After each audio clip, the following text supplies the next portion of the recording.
Good morning all of student. हमारी YouTube online class में आप लोगों का स्वागत है। देखो, आज का टॉपिक हमारा है प्रकाश। किसके बारे में पढ़ेंगे? प्रकाश के बारे में पढ़ेंगे। देखो, जो प्रकाश वाला टॉपिक है वो भी वेरी इंपॉर्टेंट चैप्टर है एग्जाम की दृष्टि से। हर कंपटीशन एग्जाम में इस चैप्टर से एक दो क्वेश्चन पूछ लिया करता है। तो आज हम इसके लो लेवल से हाई लेवल की ओर बढ़ेंगे। तो आज इसका कुछ बेसिक पार्ट देखते हैं, देखेंगे। देखो, प्रकाश। देखो, जो प्रकाश होता है उसको बोला जाता है लाइट। क्या बोला जाता है? लाइट बोला जाता है। सबसे पहले आप लोगों को यह पता होना चाहिए कि प्रकाश क्या होता है। प्रकाश क्या होता है? देखो, प्रकाश क्या होता है? एक प्रकार की ऊर्जा होती है। क्या होती है भाई? ऊर्जा। जो प्रकाश होता है वो एक प्रकार की क्या होती है? ऊर्जा ही होती है। क्या होती है? ऊर्जा। जो क्या करती है, हमारा जो दृष्टिपटल होता है या रेटिना होता है, वहां पर क्या करता है? संवेदना का अनुभव करवाता है। क्या करवाता है? संवेदना का अनुभव करवाता है। यानी कि ये रेटिना या बोले दृष्टिपटल, दृष्टिपटल पर क्या करता है? ये संवेदना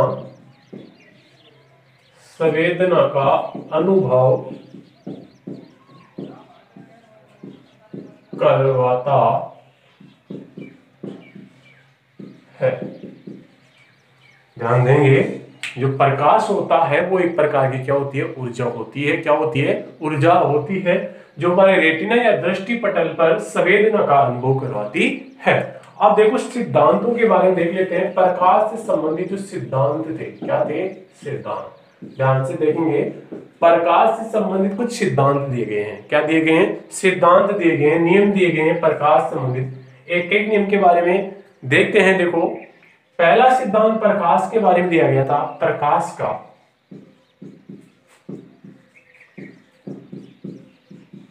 कणिका सिद्धांत। प्रकाश का कणिका सिद्धांत। ध्यान देंगे भाई, पहला सिद्धांत दिया गया था प्रकाश का कणिका सिद्धांत। सबसे पहली बात ये आती है कि प्रकाश का कणिका का सिद्धांत किसने दिया? देखो, किसने दिया था ये सिद्धांत? न्यूटन ने दिया था। किसने दिया था भाई? ये न्यूटन ने दिया था। तो प्रकाश का कणिका का सिद्धांत दिया था न्यूटन ने। किसने दिया था? न्यूटन ने दिया था। अब देखो, जो न्यूटन था, इस न्यूटन ने क्या बताया कि जो प्रकाश होता है वो कण के रूप में गति करता है। किसके रूप में गति करता है? कण के रूप में गति करता है।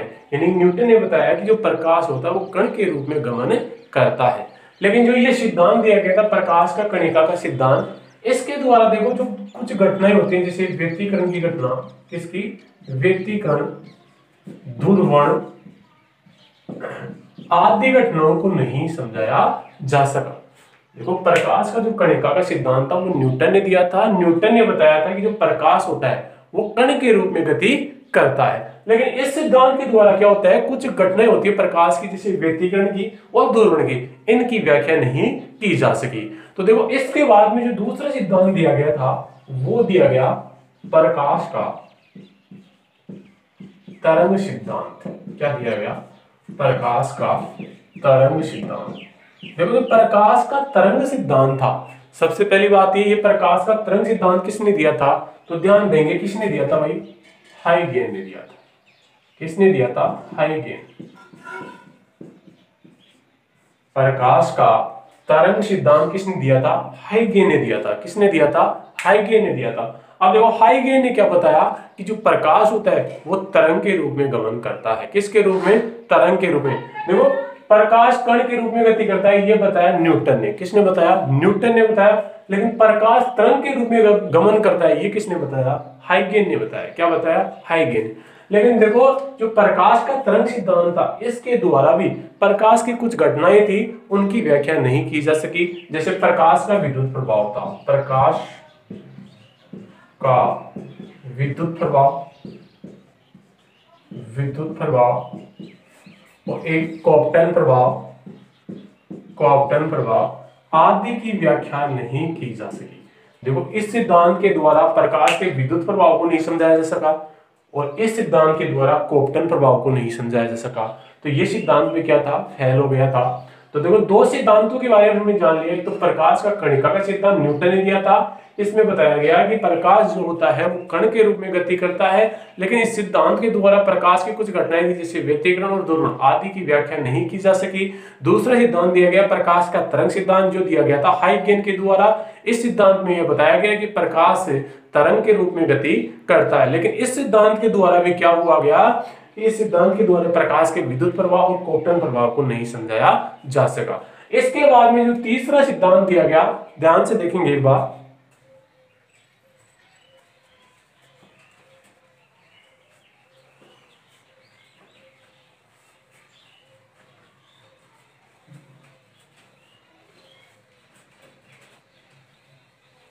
देखो जो तीसरा सिद्धांत दिया गया था वो था प्रकाश का विद्युत चुंबकीय, प्रकाश का विद्युत चुंबकीय तरंग सिद्धांत। इसके बाद में जो तीसरा सिद्धांत दिया गया था वो था प्रकाश का विद्युत चुंबकीय तरंग सिद्धांत। देखो प्रकाश का विद्युत चुंबकीय तरंग सिद्धांत किसने दिया था? पहली बात यह है कि किसने दिया था भाई, ये मैक्सवेल ने दिया था। किसने दिया था? मैक्सवेल ने। तो प्रकाश का विद्युत चुंबकीय तरंग था वो किसने दिया था? मैक्सवेल ने दिया था। किसने दिया था भाई? मैक्सवेल ने। और मैक्सवेल ने यही बताया कि प्रकाश होता है वो विद्युत चुंबकीय तरंगों के रूप में गमन करता है या गति करता है। तो मैक्सवेल ने बताया कि प्रकाश विद्युत चुंबकीय तरंगों के रूप में गति करता है। देखो ये मैं क्यों बता रहा हूं, यहां से क्वेश्चन किस प्रकार से पूछ लेता है, क्वेश्चन इस प्रकार से पूछ लेता है कि किस वैज्ञानिक ने यह बताया कि प्रकाश तरंग के रूप में गति करता है, या किसने यह बताया कि प्रकाश कण के रूप में गति करता है, या ये किसने बताया कि प्रकाश विद्युत चुंबकीय तरंग के रूप में गति करता है। या डायरेक्टली आपको ये पूछ ले कि प्रकाश का तरंग सिद्धांत किसने दिया, प्रकाश का कणिका का सिद्धांत किसने दिया, और प्रकाश का विद्युत चुंबकीय तरंग सिद्धांत किसने दिया। तो प्रकाश का विद्युत चुंबकीय तरंग दिया था मैक्सवेल ने। किसने दिया था? मैक्सवेल ने। मैक्सवेल ने बताया कि प्रकाश विद्युत चुंबकीय तरंगों के रूप में गमन करता है। इसके बाद में अगला जो सिद्धांत दिया गया था वो था प्रकाश का क्वांटम सिद्धांत। क्वांटम सिद्धांत, प्रकाश का क्वांटम सिद्धांत। देखो प्रकाश का जो क्वांटम सिद्धांत था ये किसने दिया था? ये दिया था मैक्स प्लांक ने। किसने दिया था भाई? मैक्स प्लांक ने दिया था। मैक्स प्लांक ने दिया था। किसने दिया था? मैक्स प्लांक ने। तो प्रकाश का क्वांटम सिद्धांत किसने दिया था? मैक्स प्लांक ने दिया था। किसने दिया था? मैक्स प्लांक ने। तो यानी कि इसमें यह बताया गया था, देखो मैक्स प्लांक ने दिया था प्रकाश का क्वांटम सिद्धांत। इसमें यह बताया गया था कि जो प्रकाश होता है, ध्यान से सुनेंगे, जो प्रकाश होता है वो ऊर्जा के छोटे छोटे बंडलों के रूप में गमन करता है। प्रकाश होता है वो ऊर्जा के छोटे छोटे बंडलों के रूप में गमन करता है, और इन ऊर्जा के छोटे छोटे बंडलों को क्या कहते हैं? फोटोन कहा जाता है। क्या कहा जाता है? फोटोन कहा जाता है। यानी कि सिद्धांत में देखो क्या बताया गया था कि जो प्रकाश होता है, क्या होता है? प्रकाश होता है वो ऊर्जा के छोटे छोटे बंडलों या पैकेट्स बोल सकते हैं, बंडलों के रूप में गमन करता है, जिन्हें क्या बोला जाता है भाई? इन छोटे छोटे बंडलों को क्या बोला जाता है? फोटोन। क्या बोला जाता है? फोटोन बोला जाता है। यानी कि सिद्धांत में बताया गया था कि जो प्रकाश होता है वो ऊर्जा के छोटे छोटे बंडलों के रूप में गमन करता है, और ऊर्जा के छोटे छोटे बंडलों को कहते हैं फोटोन। क्या कहा जाता है? फोटोन कहा जाता है। अब इसमें एक इंपॉर्टेंट बात ये आती है कि जो मैक्स प्लांक था, यानी कि प्रकाश का जो क्वांटम सिद्धांत था वो किसने दिया था? मैक्स प्लांक ने दिया था। किसने दिया था भाई? मैक्स प्लांक ने दिया था। और प्रकाश ऊर्जा के छोटे छोटे बंडलों के रूप में गमन करता है, जिन्हें क्या कहा जाता है? फोटोन कहा जाता है। अब देखो इसमें एक छोटी सी चीज और आती है, वो ये आती है कि प्रकाश के क्वांटम सिद्धांत में एक काल्पनिक माध्यम माना गया था। क्या माना गया था? एक काल्पनिक माध्यम माना गया था। उसका नाम क्या था? तो ध्यान देंगे कि प्रकाश के क्वांटम सिद्धांत में एक काल्पनिक माध्यम माना गया था। क्या माना गया था? काल्पनिक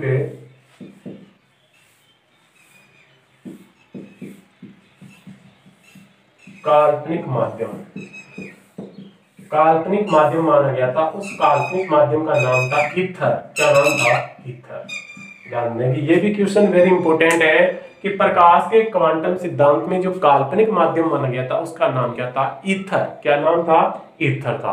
तो ये सिद्धांत कौन सा हुआ? चौथा सिद्धांत हुआ प्रकाश का क्वांटम सिद्धांत। एक लास्ट सिद्धांत के बारे में और बताना चाहता हूं, वो सिद्धांत था, ध्यान देंगे इधर, पांचवा सिद्धांत था प्रकाश की द्वैत प्रकृति। द्वैत प्रकृति, ये भी एक सिद्धांत दिया गया था, प्रकाश की द्वैत प्रकृति। द्वैत का मतलब होता है डबल प्रकृति। किस प्रकार की? डबल प्रकार की, दो प्रकार की प्रकृति। यानी कि ये सिद्धांत दिया था आइंस्टीन ने। किसने दिया था? आइंस्टीन ने दिया था। आइंस्टीन ने दिया था। तो ये सिद्धांत दिया था आइंस्टीन ने दिया था। यानी कि प्रकाश की द्वैत प्रकृति किसने बताई थी? प्रकाश की द्वैत प्रकृति किसने बताई थी? आइंस्टीन ने बताई थी। इस सिद्धांत में क्या बताया गया कि जो प्रकाश होता है वो कण व तरंग, कण व तरंग दोनों के रूप में गमन करता है। यानी कि कण के रूप में भी गमन करता है और तरंग के रूप में भी गमन करता है, दोनों के रूप में गमन करता है। तो ये बात किसने बताई थी? आइंस्टीन ने बताई थी। किसने बताई थी? आइंस्टीन ने बताई थी। तो ये प्रकाश से संबंधित कुछ सिद्धांत थे भाई। ये सिद्धांत किसने दिया? इस सिद्धांत में क्या क्या बताया गया, एक बार इन्हें नोट करें, फिर आगे देखते हैं।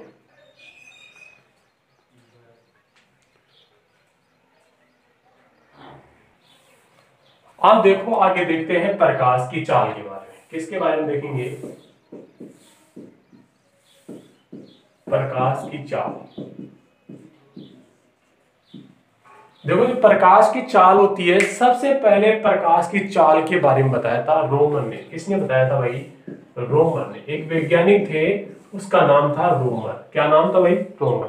तो प्रकाश की चाल के बारे में सबसे पहले किस वैज्ञानिक ने बताया था? वो था रोमन। कौन था? रोमन। उस वैज्ञानिक का नाम था रोमन।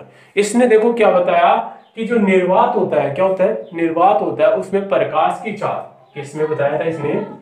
निर्वात होता है, उसमें जो प्रकाश की चाल होती है वो होती है 3 गुणा 10⁸ मीटर प्रति सेकंड होती है। यानी कि प्रकाश की चाल के बारे में सबसे पहले रोमन नामक वैज्ञानिक ने बताया था। इसने बताया कि जो निर्वात होता है उसमें प्रकाश की चाल 3 गुणा 10⁸ मीटर प्रति सेकंड होती है। इसी प्रकार यदि हम देखें पानी में, किसकी बात करें? पानी की बात करें तो देखो पानी में जो प्रकाश की चाल होती है वो लगभग होती है 2.25 इंटू 10⁸ मीटर प्रति सेकंड। यानी कि 2.25 गुणा 10⁸ मीटर प्रति सेकंड होती है। इसी प्रकार यदि देखें कांच की, किसकी बात करें? कांच की, तो कांच में जो होता है प्रकाश की चाल होती है लगभग 8.96 इंटू 10⁸ मीटर प्रति सेकंड होती है। तो ये प्रकाश की चाल होती है। क्या होती है? चाल होती है, मीटर प्रति सेकंड होती है। अब ध्यान देंगे, देखो बात हम करें प्रकाश की चाल की, दोबारा से देख लो। प्रकाश की चाल रोमन नामक वैज्ञानिक ने यानी कि प्रकाश की चाल के बारे में सबसे पहले रोमन नामक वैज्ञानिक ने बताया था। इसने बताया कि जो निर्वात होता है उसमें प्रकाश की चाल 3 गुणा 10⁸ मीटर प्रति सेकंड स्क्वायर मीटर प्रति सेकंड होती है। इसी प्रकार पानी में प्रकाश की चाल होती है 2.25 इंटू 10⁸ मीटर प्रति सेकंड और कांच में 1.96 इंटू 10⁸ मीटर प्रति सेकंड स्क्वायर मीटर प्रति सेकंड होती है। अब ध्यान देंगे, यानी कि जो प्रकाश की चाल होती है सबसे ज्यादा निर्वात में होती है। सबसे ज्यादा प्रकाश की चाल निर्वात में होती है और सबसे कम होती है कांच में। सबसे कम किस में होती है? कांच में होती है। तो सबसे ज्यादा प्रकाश की चाल किस में होती है? निर्वात में होती है। सबसे कम किस में होती है? कांच में होती है। आगे बात करेंगे अपवर्तनांक की, एक बार इसे नोट करें।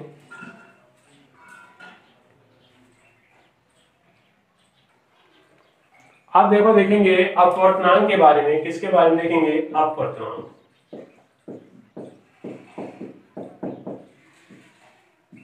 अपवर्तनांक, देखो अपवर्तनांक क्या होता है, ध्यान से सुनेंगे। बट किसी भी माध्यम का क्या ज्ञात करना है? हमें अपवर्तनांक ज्ञात करना है। क्या ज्ञात करना है? अपवर्तनांक। तो किसी भी माध्यम का अपवर्तनांक ज्ञात करना है तो हमें उस माध्यम में प्रकाश की चाल मालूम होनी चाहिए। देखो अपवर्तनांक क्या होता है, ध्यान देंगे, अपवर्तनांक बराबर होता है 1/, माध्यम में प्रकाश की चाल, माध्यम में प्रकाश की चाल, ये क्या होता है? अपवर्तनांक होता है। यानी कि हमें किसी भी माध्यम का अपवर्तनांक ज्ञात करना है तो उसका सूत्र हो जाएगा 1 बटा उस माध्यम में प्रकाश की चाल। ध्यान देंगे इसी प्रकार मान लो में क्या चाहिए भाई, कांच का अपवर्तनांक ज्ञात करना है। किसका? कांच का अपवर्तनांक ज्ञात करना है। तो हम क्या करेंगे, 1 बटा कांच में प्रकाश की चाल। तो कांच में प्रकाश की चाल अभी पड़ी थी 1.96 इंटू 10 की पावर 8 मीटर प्रति सेकंड होती है। तो इसी प्रकार हम क्या ज्ञात कर सकते हैं? अपवर्तनांक ज्ञात कर सकते हैं। ध्यान देंगे भाई, अपवर्तनांक क्या हो जाएगा? जिस माध्यम में प्रकाश की चाल सबसे ज्यादा होती है उस माध्यम का अपवर्तनांक सबसे कम हो जाएगा, और जिस माध्यम में प्रकाश की चाल सबसे कम होती है उस माध्यम का अपवर्तनांक क्या हो जाएगा? सबसे ज्यादा हो जाएगा। तो अभी हमने पढ़ा था कि निर्वात में प्रकाश की चाल क्या होती है? सबसे अधिक होती है। तो निर्वात का अपवर्तनांक क्या हो जाएगा? कम हो जाएगा। क्या हो जाएगा? कम। और कांच में क्या होता है? प्रकाश की चाल सबसे कम होती है, तो कांच का अपवर्तनांक क्या हो जाएगा? अधिक हो जाएगा। क्या हो जाएगा? अधिक हो जाएगा। तो यहां से क्वेश्चन ये पूछ लेता है कि अपवर्तनांक क्या होता है? तो अपवर्तनांक का सूत्र होता है 1 माध्यम में प्रकाश की चाल, 1 माध्यम में प्रकाश की चाल। और क्वेश्चन इस प्रकार से पूछ लेता है कि कौन से माध्यम का अपवर्तनांक सबसे अधिक होता है? तो कौन से माध्यम का अपवर्तनांक सबसे अधिक होता है? कांच का। किसका होता है? कांच का होता है। आगे बात करेंगे, एक बार इसे नोट करें।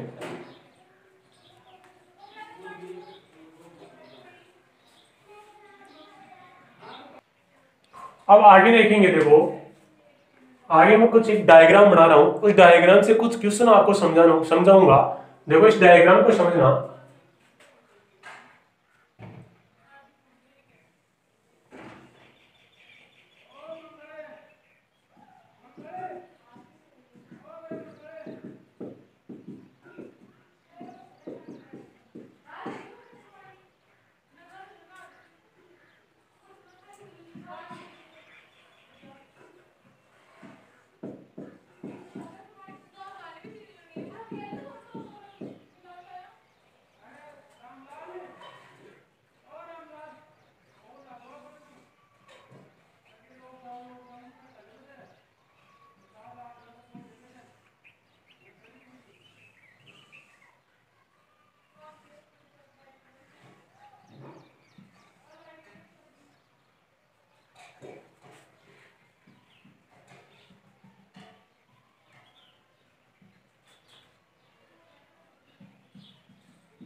ध्यान देंगे शीतल की ओर। क्या है ये?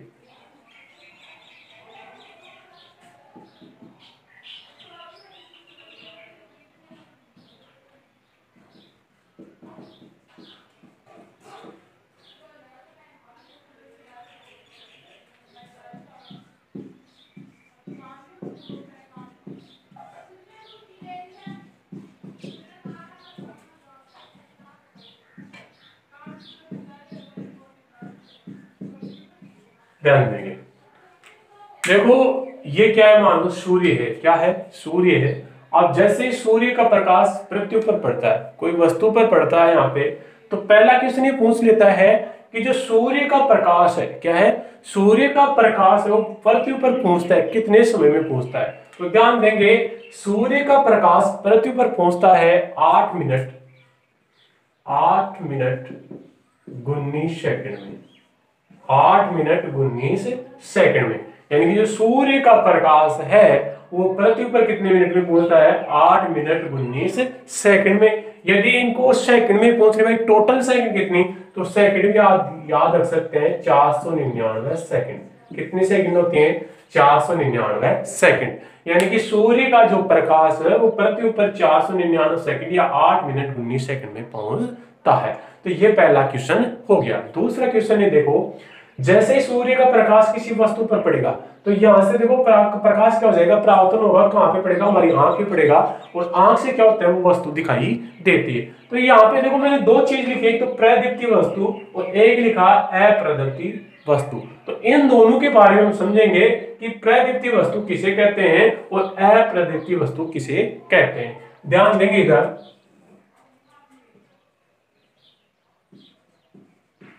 प्रदीप्ति वस्तु।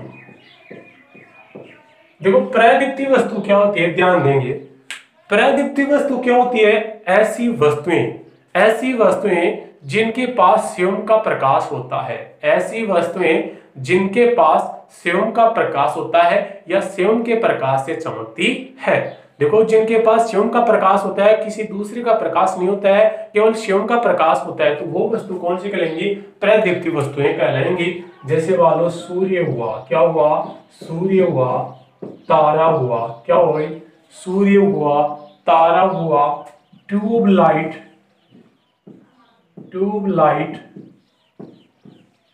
बल्ब हुआ, ये सब क्या है भाई, प्रदीप्ति वस्तुएं। क्या है, प्रदीप्ति वस्तुएं।